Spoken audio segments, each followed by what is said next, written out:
दोस्तों स्वागत है आप लोग का हमारे YouTube channel learn with concept by Sandeep sir. तो आज की हम लोग वीडियो में किसी विशेष टॉपिक या किसी सब्जेक्ट से रिलेटेड बात नहीं करने वाले हैं। आज के वीडियो में हम लोग इस बात को करने वाले हैं कि अगर आप 10th या 12th बोर्ड एग्जाम देने वाले हैं तो बोर्ड एग्जाम देते समय कुछ आंसर राइटिंग करते समय कुछ बातों को ध्यान में रखना पड़ता है, जिसको अगर आप ध्यान में रखते हैं तो आप के नंबर में अगर आप पढ़ाई किए होंगे तो इम्प्रूवमेंट आएगा। पढ़ाई नहीं की है तो फिर आपको तो पढ़ाई करनी ही पड़ेगी। तो उसमें किन किन बातों को ध्यान में रखना है उन्हीं सब के बारे में हम आज इस वीडियो के द्वारा समझने का कोशिश करेंगे। ताइए हम लोग इस टॉपिक को स्टार्ट करते हैं।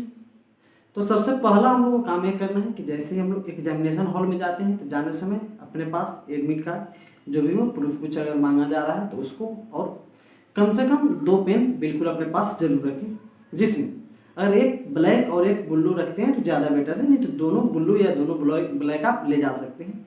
ऐसा इसलिए, और दोनों जो पेन ले जा रहे हैं वो दोनों में इंक होना चाहिए, क्योंकि बहुत बार स्टूडेंट ऐसा गलती कर बैठते हैं कि एग्जाम देने जा रहे हैं लेकिन कौन सा पेन ले जा रहे हैं उनको पता ही नहीं रहता। पता चला कि जा रहे हैं एक क्वेश्चन का आंसर लिखे तब तक पेन खत्म, और फिर उनको दूसरे किसी से पेन मांगना पड़ता है या फिर कुछ देर तक उनको वेट करना पड़ता है। सबसे पहले इसके बाद जैसे ही आप लोग एग्जामिनेशन हॉल में जाते हैं बिल्कुल शांत होकर बैठे। क्वेश्चन आने समय उस समय फर्स्ट एग्जाम में खासकर थोड़ा सा घबराहट होती है तो स्वाभाविक है, उसके लिए टेंशन लेने की कोई बात नहीं होती है। उसके बाद आप लोग क्या कर सकते हैं, जैसे ही आपको क्वेश्चन पेपर मिलता है तो जैसा कि अभी एग्जाम पैटर्न बना दिया गया है, 50% आपका जो होगा OMR एग्जाम यानी ऑब्जेक्टिव क्वेश्चन का होगा और 50% सब्जेक्टिव होगा।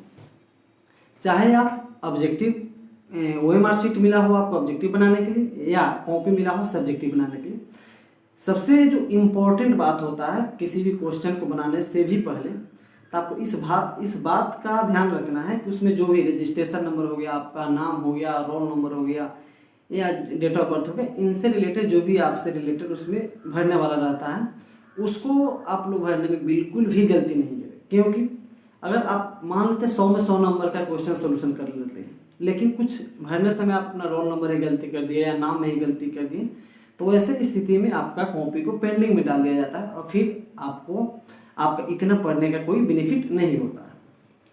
इतना भर लेते हैं तो फिर इसके आगे आपको क्या कर सकते हैं, जैसे ही कॉपी लिखना स्टार्ट करें तो OMR शीट में कुछ गोले बने होते हैं, ये बात तो आप लोग अच्छी तरह जानते होंगे। उस गोले को भरते समय भी आपको एक बात और ध्यान रखना है यहाँ पे कि गोले को इस तरीका से भरें कि जो भी आपका गोला है उससे ना ही बाहर जो इंक जाए, ना ही गोला पूरा तरह से मतलब गोला भर जाना चाहिए। ऐसा ना हो कि गोला पूरा भरा भी नहीं हो, ना ही ऐसा होना चाहिए कि इंक उस गोले से बाहर चला जाए। इस तरीके आप लोग पूरे बॉक्स को गोला करेंगे ताकि कंप्यूटर पर चेक होते समय आपके कॉपी को पेंडिंग में नहीं डाला जाए। और इस तरह अगर आप पढ़े होंगे तो आपके पूरे में पूरे मार्क्स मिलेंगे और यहाँ पे नंबर कटने का कोई गुंजाइश नहीं बचता है।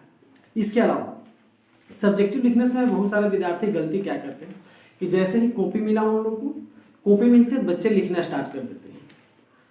बहुत सारे बच्चे क्या करते हैं, इसको यहाँ पे लाइनिंग खींच देते हैं। बहुत सारे बच्चे ऐसा करते हैं कि इसको चौथाई करके लाइनिंग खींचते हैं। बहुत सारे बच्चे बिना लाइनिंग खींचे यहाँ पे बिल्कुल यहाँ पे सटा के लिखना स्टार्ट कर देते हैं। तो आप लोग इन गलती को करने से बचेंगे, क्योंकि क्वेश्चन जो आपका आंसर शीट होता है उसमें साफ साफ शब्दों में लिखा रहता है कि विद्यार्थी को आंसर अपने शब्दों में लिखना है और चौथाई छोड़कर। तो चौथाई छोड़ने के लिए जब लिखा है तब आंसर लिखने से पहले आप लोग क्या काम कर सकते हैं, ये जो भी आपको कॉपी मिला है इसको पहले आधा मोड़ेंगे और फिर इसको दोबारा आधा मोड़ेंगे। इस प्रकार से आपका 1/4 हो जाता है। फिर मोड़ने के बाद भी कुछ विद्यार्थी गलती क्या करते हैं, इसके बाद खोलते हैं और जहाँ पे मुड़ा हुआ है वहाँ पे विद्यार्थी लाइन खींच देते हैं। इस गलती को भी करने से आप लोग बचेंगे। जैसे ही मोड़ दिए यहाँ पे ऑलरेडी एक मार्किंग टाइप से हमको दिखाई देने लगता है। अब हम लोग क्या करेंगे, जितना 1/4 बना हुआ है यहाँ पे घेरा उसको हम लोग छोड़ के अगले चौथाई से लिखना स्टार्ट करेंगे। और इसमें एक काम और आप लोग कर देंगे तो आपके लिए बेनिफिट ज़्यादा हो जाएगा। इसको हम लोग पहला पेज को छोड़ देंगे, क्योंकि बहुत इतना सारा पेज रहता है आपको कॉपी घटने के चांसेस बहुत ही कम होते हैं। और दूसरा पेज यानी यहाँ से आप लोग आंसर लिखना स्टार्ट कर सकते हैं।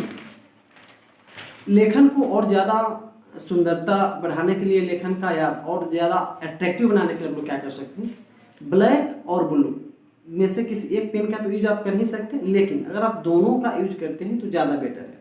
लेकिन दोनों का यूज करते समय आपको कुछ अपने कॉमन सेंस का अप्लाई करना है, ताकि किस तरीक़ा से सेंटेंस को बनाया जाए, कहाँ पे ब्लैक पेन का यूज किया जाए, कहाँ पे ब्लू पेन का यूज किया जाए, ताकि आंसर शीट आपका ज़्यादा अट्रैक्टिव हो।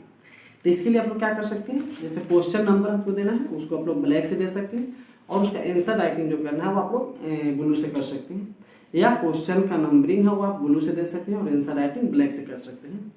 या कुछ ऐसा क्वेश्चन होगा जिसमें आपको कुछ टॉपिक का नाम लिखना पड़े, जैसे एग्जाम्पल के तौर पे फिजिक्स का एक एग्जाम्पल लेते हैं कि रहेगा इसमें इन निम्नलिखित टर्म पदों को परिभाषित करें। जैसे एग्जाम्पल में रहेगा उसमें अब बनाना रहेगा आपको लघुपथन क्या होता है, अतिभारण क्या होता है। इन सब क्वेश्चन के आंसर देते समय आप लोग ऐसा कर सकते हैं, जैसे लघुपथन का हमको परिभाषित करना, परिभाषा लिखना, तो लघुपथन हेडिंग दे दिए, ब्लैक से डैश दी, और फिर हम लोग ब्लू से उसके आंसर लिख सकते हैं। इस तरह लिखने से क्या होगा, आपके कॉपी की सुंदरता बढ़ जाएगा। कॉपी का सुंदरता बढ़ेगा तो जो भी टीचर चेक करेगा उसका नज़र आपके कॉपी पे पड़ेगा, तो कुछ समय के लिए रुकेगा। जिन विद्यार्थी के कॉपी पे टीचर का नज़र रुक गया और आंसर जो है अगर सटीक है, तब फिर आपको नंबर वहाँ पे बिल्कुल भी नहीं करता है और नंबर पूरे में पूरे मिलता है। इसके अलावा आप एग्जामिनेशन देते समय ध्यान इस बात का भी रख सकते हैं कि जैसे एक से लेके अभी के डेट में जैसे दिया जाता है, डबल लगभग क्वेश्चन दिया जा रहा है। जैसे 10 क्वेश्चन का आंसर देना है हमको, तो हमको 20 क्वेश्चन मिलेगा। तो ऐसे सिचुएशन में आप ऐसा कर सकते हैं, बहुत सारे विद्यार्थी वहाँ पे अपने नॉलेज को आजमाने लगते हैं, जो कि गलत है। क्योंकि एग्जाम देने समय आप कितना जानते हैं, इससे ज़्यादा महत्वपूर्ण ये हो जाता है कि आप उसमें कितना नंबर लाते हैं। एग्जाम देने का पर्पस ही रहता है वहाँ पे मार्क्स का आपका देखा जाता है, ना कि नॉलेज।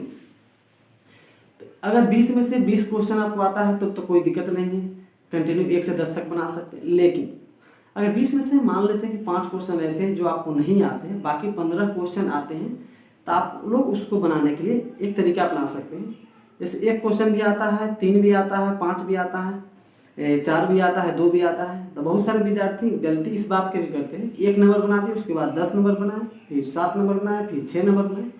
इस तरीका करने से आपका आंसर गलत तो नहीं बोल सकते कि गलत काटा जाता है, लेकिन वहाँ पर टीचर के मन में कहीं ना कहीं एक डाउट क्रिएट हो जाता है। डाउट क्रिएट होने का रीज़न क्या है, अगर विद्यार्थी को 1 नंबर क्वेश्चन आ रहा था तो स्टार्टिंग में 10 नंबर क्यों बनाया। तो अगर आपको पूरा आंसर कॉन्फिडेंस के साथ में 1 नंबर आ रहा हो, तो कोशिश क्या करना है, 1 नंबर बनाए, फिर 2 नंबर, फिर 3 नंबर, सीरियली वाइज। हाँ, अगर नहीं आ रहा है तो ऐसे सिचुएशन में आप 1 के बाद 10, 10 के बाद 7, 6 इस तरीका से बना सकते हैं। इससे कोई विशेष दिक्कत नहीं होती, लेकिन थोड़ा सा ज़्यादा इफेक्टिव हो जाता है अगर सीरियली बनाते हैं। तो इस बात का आप एग्जाम देते समय ध्यान रख सकते हैं। इसके अलावा अगर बात किया जाए तो आप ऑब्जेक्टिव क्वेश्चन बनाते समय इस बात का भी ध्यान रख सकते हैं कि 2 गुना क्वेश्चन है, तो किसी भी क्वेश्चन में थोड़ा सा भी अगर डाउट है तो उस क्वेश्चन को बनाने के बजाय आप उस क्वेश्चन को बनाएं जो कि आप बिल्कुल कॉन्फिडेंस के साथ 100% मतलब 100% आपको विश्वास है कि ये ऑप्शन सही होगा। इसके लिए आप लोग क्या कर सकते हैं कि लाइन बाय लाइन पढ़ते जाएंगे। किसी भी क्वेश्चन में डाउट है तो उसको छोड़कर हम आगे पढ़ते जाएंगे, क्योंकि बहुत सारे विद्यार्थी स्टार्टिंग में कन्फ्यूजन वाले क्वेश्चन को टिक लगा देते हैं, फिर आगे पढ़ते हैं तो मालूम चलता है कि इससे भी आसान क्वेश्चन तो आगे था। तो इन सब चीज़ों से आप लोग ऐसे गलती करने से बचेंगे। तो उम्मीद है कि आप लोग अच्छे स्कोर कर पाएंगे या एग्जाम में बेहतर कर पाएंगे। बाकी आप लोग फीडबैक के द्वारा जरूर बताएंगे कि ये वीडियो आप लोगों को कैसा लगा। ठीक है, थैंक यू।